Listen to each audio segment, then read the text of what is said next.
Now let's turn to a major debate in ancient philosophy, that between Socrates and the Sophists. And the way we're going to get started, we're going to see that, remember, we looked at and we thought about the Sophists, and we understood that according to the Sophists, truth was all relative. If somebody believes something's the case, if they held that that was the case, then it was the case.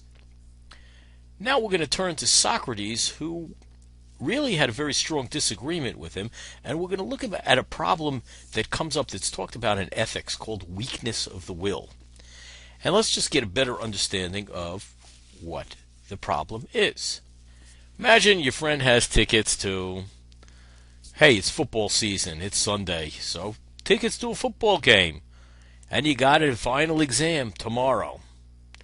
You know, you really should study. It's in your best interest. But against your better judgment, you're going to go to the game. Now, what this describes is something that we would call in English weakness of the will. The idea being, you really know what you should do. You should really stay home and study for the final exam, but, your will is weak. You don't have the willpower to stay home. So that's the concept of weakness of the will. And in Greek, there's a term, akrasia.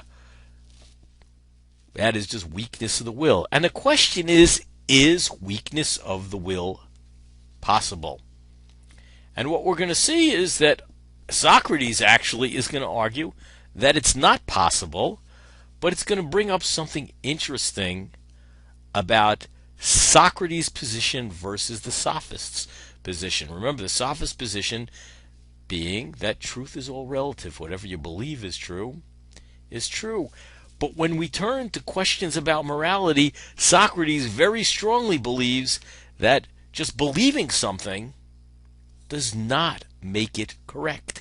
And he's going to use this to argue against weakness of the will.